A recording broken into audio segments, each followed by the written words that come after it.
जय माता रानी। दोस्तों कैसे हो आप सब? आशा करती हूँ आप लोग ठीक होंगे। तो आज सुनाएंगे आप सभी को प्यारा सा देवी मैया का पचरा गीत। सुनिएगा और बताइएगा कैसा लगा। बहुत ही प्यारा गीत है।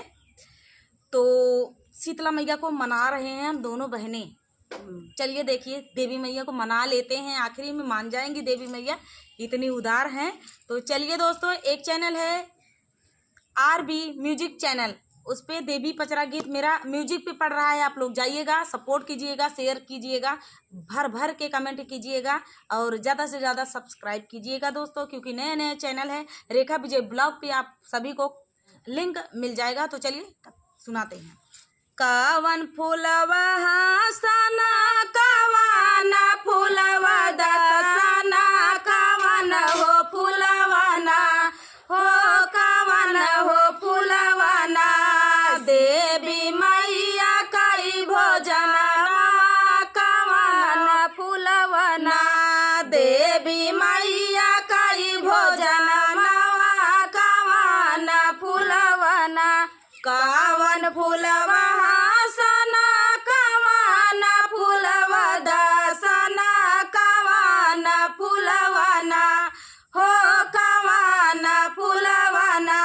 शीतला मैया कई भोजना हो, कावन फूलवाना।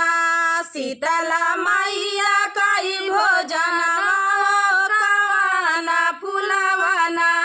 बेला फूलवा हासना, चमेली फूलवा दसना, अड़हुल फूलवाना हो, अड़हुल फूलवाना। देवी मैया कई भोजना हो, अड़हुल फूलवाना। देवी मैया कई भोजना हो, अड़हुल फूलवाना।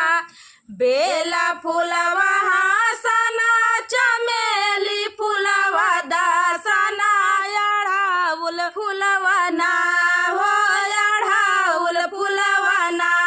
देवी मैया कई भोजनवा हो, अड़हुल फूलवाना। देवी मैया कई भोजनवा हो, अड़हुल फूलवाना।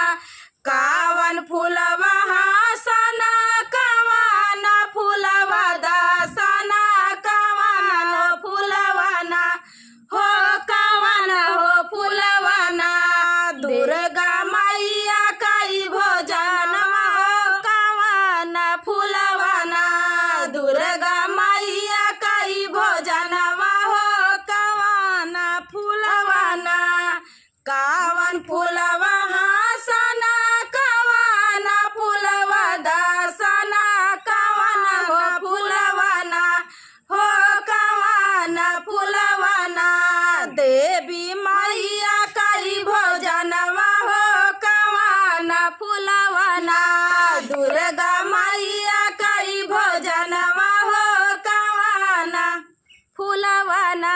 बेला फूलवा हासना, चमेली फूलवा दसना, अड़हुल फूलवाना हो, अड़हुल फूलवाना। दुर्गा मैया कई भोजनवा हो, अड़हुल फूलवाना। दुर्गा मैया कई भोजनवा हो, अड़हुल फूलवाना। कावन फूलवा हासना, कावन फूलवा दसना, कावन हो फूलवाना हो, कावन हो फूलवाना। देवी मैया कई भोजनवा हो, कावन फूलवाना। देवी मैया कई भोजनवा हो, कावन फूलवाना। बेला फूलवा हासना, चमेली फूलवा दसना, अड़हुल फूलवाना हो, अड़हुल फूलवाना। काली मैया कई भोजनवा हो, अड़हुल फूलवाना। शारद मैया कई भोजनवा हो, अड़हुल फूलवाना। वैष्णो देवी कई भोजनवा हो, अड़हुल फूलवाना। सातौ बहिनी कई भोजनवा हो, अड़हुल फूलवाना। तो दोस्तों दोस्तों ये प्यारा सा पचरा गीत आप सभी को कैसा लगा कमेंट में जरूर बताना। मिलते हैं अगले वीडियो में, तब तक के लिए जय Mata Rani. RB music channel को आप लोग सपोर्ट जरूर करें, सब्सक्राइब जरूर करें। तो चलिए तब तक के लिए जय माता दी। मैया कौशल्या जी के आंगन बधाइया भला बाजाई, बधाइया भला बाजाई हो। ललना गोदिया में खेलाई ललनावा गजबा निकला गई हो।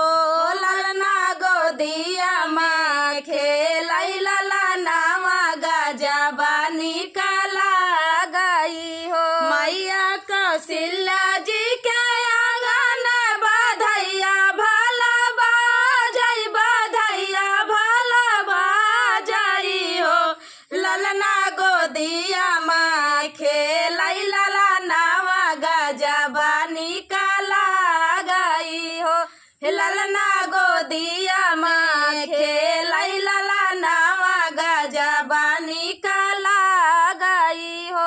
अंगने माना चई पातुरिया दवारावा फेरी सी मुनि दुआरावा फेरी सी मुनि हो। ललना नगर माना चई सब लोगवा तारामा कई जाना मा भाई हो। रामा नगर माना चई सब लोगवा तारामा के जाना मा भाई हो। अंगने मा झगड़ाई ना मुनिया दुआर धागरी निया दुआर धाये की आई हो। अंगना मा झगड़ाई ना मुनिया दुआर धाग अंगने मा झगड़ाई ना मुनिया दुआर धागरी निया दुआर धागरी निया हो। ललना डेवड़ी पे बैठी मलिनिया बोलाई मीठी बोली आई हो। ललना डेवड़ी पे बैठी मलिनिया बोलाई मीठी बोली आई हो। नहीं हमाले बैगा नहीं हाँ गई नहीं हमाले